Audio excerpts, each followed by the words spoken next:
They know I'm wicked with the bars. Call me the new Kendrick Lamar.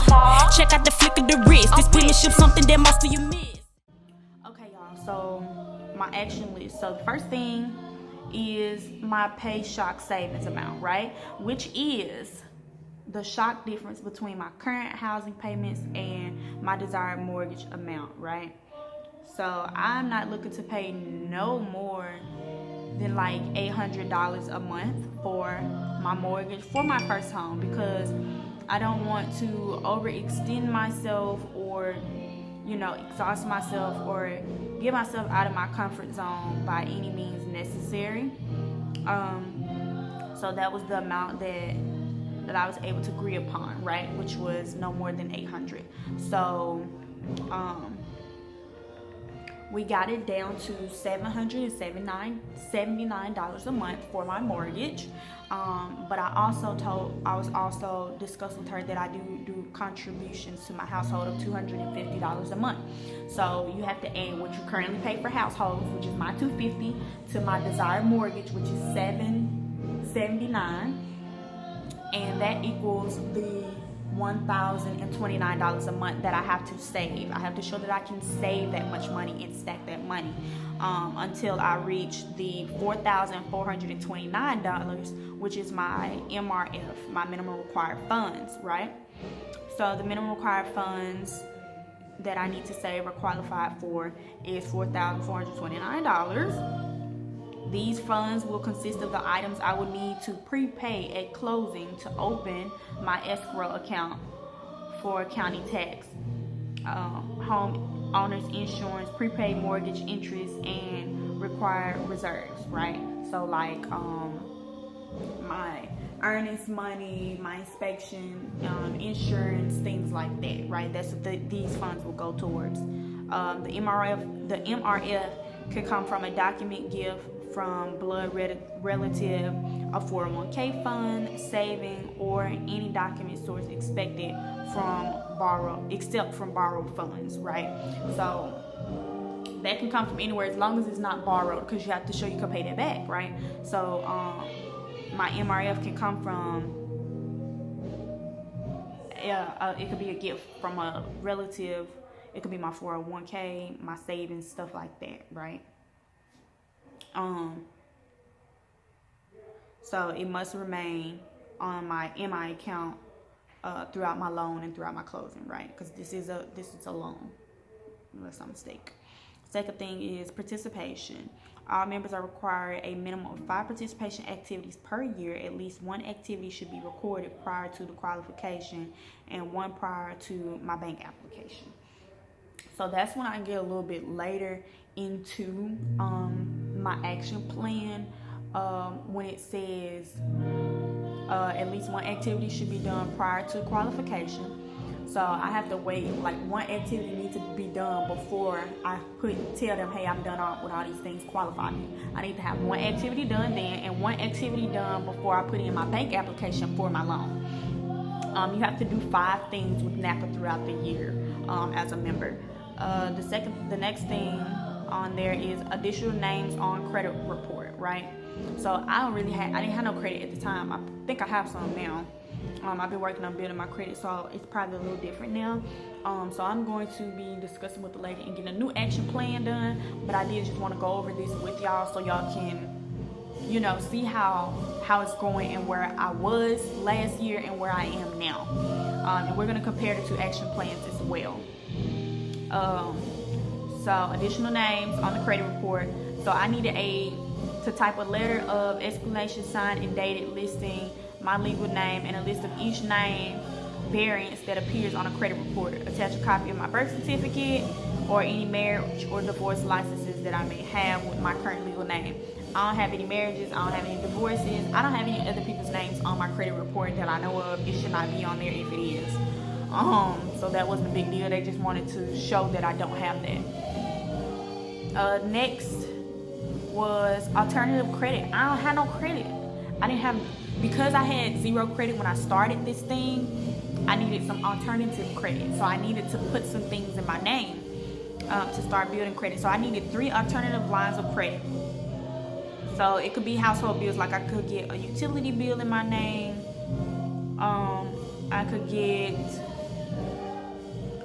like a credit card statement or something, a gym membership, a cell phone. I needed something in my name, right? 3 alternative lines of credit. I do have a cell phone bill in my name. So right here it says provide 3 alternative lines of credit starting with your household utilities. Household bills such as utilities. Provide the most recent 12 billing statement showing the amount and due date, the amount and date payments were made, and fees, if any, or a credit letter detailing your payment history for the most recent 12 months to verify you paid as agreed. If you do not have utility service, you may provide credit letters from your insurance company, cell phone, gym membership, etc. So me personally, because I don't have those things, I would have to get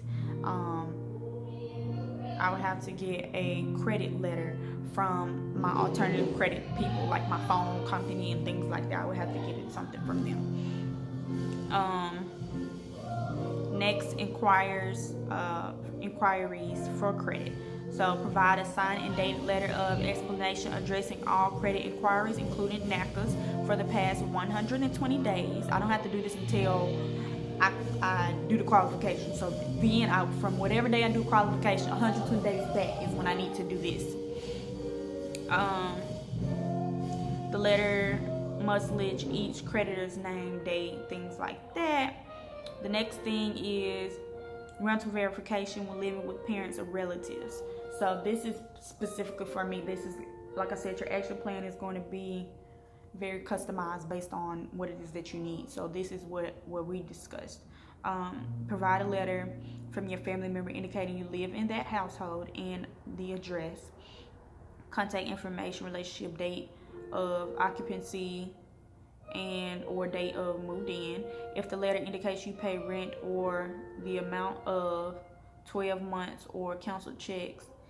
If the letter only indicates you contribute to the household, provide 6 months of canceled checks and continue to pay with the check moving forward. If your relative does not accept checks, you must withdraw the exact rent amount each month. So for me, like I do household contributions, I have to show that I contributed to my household for 6 months, which is for me the $250 that I was discussing with y'all earlier. That is paired with my MRF. So the $250, like I would either have to take that out a month, take out $250 a month from my bank account to show that, hey, okay, this got taken out, this is what it's doing, blah blah blah, right? Or I could cash out, which is what I do. Because you can still see it on the bank statement. They do go by bank statements, a lot of this stuff. So yeah, she could see it on my bank statement when I was sent it, and it has the memo and all those great things, so they know what I'm doing with that money. Then I have W-2 forms. Provide all W-2s for all the employees from the recent 2 years, even if the income is not being used for qualification, for all jobs 2017, 2018. This was last year when I did this. So this year is going to probably say 2018, 2019. Pay stubs. So I don't know what this is going to look like for me now, seeing as though I am self-employed. How it's going to look, how my situation is going to look. I don't know if I'm going to get approved for the same amount of money, seeing as I no longer work where I was working, which was what this was based off of. I still make the same amount of money. I just don't work there anymore. I am self-employed.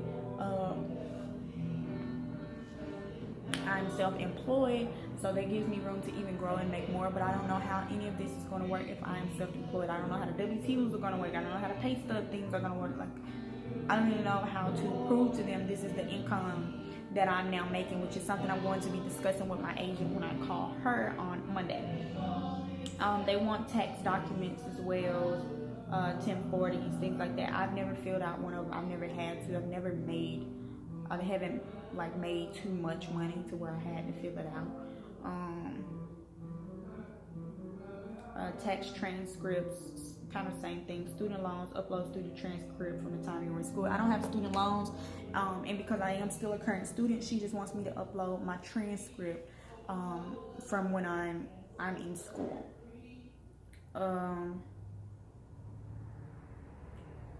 bank statements with second account holder. So the account that I currently have, my mom is on my account because I got this account when I was 16, and I never had a reason to separate my mother from my account.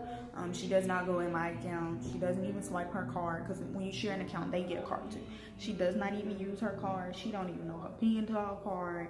She don't even have like a login account. She never made an account or nothing, because it was just because I needed it. It just made it easy in case, like, because I travel a lot. And I'm not always with her, so if I needed somebody to send me money, it was easy. She could just put it in the bank and we'd always be good. So I do have to have that. So I need a bank statement with her name on it, just because we share a bank and they need to make sure we're doing it right. They want my bank statements for the most recent 6 months to show, like I said, I have to save $1,029 for 6 months. So they want me to do that. Bank statements, irregular lump sum withdrawal. So I do need to discuss with her what's the amount, like what is considered a large lump sum for her to see, like how much money is too much for me to be withdrawing while I'm in this process. That's gonna be a little tricky because, like I said, I'm self-employed, so there are things that I do have to take big lump sums of money out. So that is kind of difficult to figure out how this is gonna work. I don't really know how to make this work. I'm gonna try and figure it out. It's a lot I have to figure out when it comes to this. It's a long, lengthy process, but we're gonna get it together. My debts or liabilities or lines of credit. So it told me do not open any new accounts or increase the balance existing accounts while in the home buying process. So don't open any debts or liabilities or lines of credit while I'm in the process. Keep what I have, grow from that, right? But my situation is changing anyway. So when we get this new one, like I said, we'll kind of figure out this new action plan. We'll know where we go.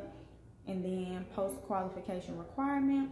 The affordability of your mortgage qualification was based on your current rent, pattern of savings, monthly gross income, current liabilities, current assets, maximum purchase price, or the selected region. If any of this information changes while you are house hunting, you must inform your mortgage consultant immediately to update your qualification accordingly. Once you find property, you must contact your mortgage counselor. So that'll be when I get that far. So that's everything that is on my action plan. I know this is a really lot of information, but I didn't mind going over this with y'all because this is old. So like a lot of my information has changed. So my action plan is going to be completely different. I am going to, when I get my new action plan, kind of go through with you guys that new action plan and how I plan to maintain keeping up that action plan and things like that. I'm going to personally go over with you guys. So yeah, I hope this video helps some of you guys get some kind of information on like the Naca process. I feel like the action plan is like the biggest scope of it. But do not take everything that was on my action plan to heart, because as I said, everybody's action plan is going to be different. Yours is going to be completely different from mine, based off of who you are, your life, your income history, your job history, your assets, your debt, your credit. All those things is going to be different. Okay, we do not have the same credit, we don't have the same debt, we don't got the same liabilities, we don't got the same income. Things like that are going to vary. There are a lot of variables in how your action plan will go, right? So for me, this wouldn't have taken a long time. If I hadn't got sick, I would be getting my process done right now. But I am ready to start back up. I kind of let it just die down simply because I wasn't yet ready to pick back up on my Naca process. But this year I'm going full force. I plan on this being like a little birthday gift to myself this year. So we're gonna get this rolling. A lot of people were telling me, don't share this information, you know, don't tell people what you're doing, you know, people like to prey on your downfall. But you know what, I have so much more faith in God. I know 2020 is going to be freaking fantastic year. I'm going to have an abundance of wealth and overflow of love and success and growth that I'm not even worried about it. I don't mind putting this information out to help other people grow and help other people win. I am 19 years old. I am trying to create a world for not only me but for my younger sister, for my niece, for my future kids, for my future kids, to start getting people in that mind frame of sharing your knowledge. Knowledge is wealth, and it's not gonna work if I'm the only wealthy person in the, you know what I'm saying, in my circle. Like, I don't mind spreading this information out there. We need more wealthy people, because trust me, if we were all financially stable, there'll be a lot less drama, a lot less crime, there'll be a lot less of a lot of madness going on in the world. So I do not mind sharing this information, putting it out there. Everybody wants the same thing at the end of the day. Everybody wants to be financially free. Everybody wants to succeed, take care of themselves, and provide for their families. And if the little knowledge that I have helps you guys in some way, I'm okay sharing that information. So if you are interested in the Naca program, I have a really cool relationship with them. Thing is, I'm so young. I'm one of the youngest people to come through their program, or so I was told. Look, if you are, don't judge me. But so I was told. So I have a really nice bond with them. They're looking for me to bring on other young people and bring other people into Naca. So if you are interested and like to do this, I do want to kind of put like a financial freedom, like wealthy little group together. My nonprofit TYE program, Today's Young Entrepreneur, is one of our programs. It's about business and entrepreneurship, but it also teaches financial freedom. It teaches growth. It teaches credit. And it's getting you guys prepared for the real world. So I am looking to put together a group of young individuals who are looking to maybe purchase some property or their own home or things like that. So if that's something any of you guys are interested in, feel free to scroll down to the description box under BSOY. You'll see all my social medias, all my businesses under BSOY. Email us below, let us know, hey, I saw your video on Naca and I'm interested in being an entrepreneur, being a boss, purchasing my first home, learning how to build my credit, learning how to become financially stable, financially free, things like that. I'm looking for like-minded people to grow with. So let's do this. I hope you guys liked this video. I know that it was super long, but I wanted to give you as much information as possible because this information is about to change on me. So I wanted to give it to y'all so y'all can see the difference, right? So I hope this helped you guys in some form, shape, or way. Make sure to like this video, share, comment. Make sure you subscribe. Click the notification bell so that you know every time that I post. Stay tuned. We will have more videos here in the Dream House Buying My First Home playlist. So I love you guys, and I'll see y'all next video. I'm riding, I'm vibing, keep that same energy when I press buy again. I'm riding, I'm vibing, you lost a good one, now you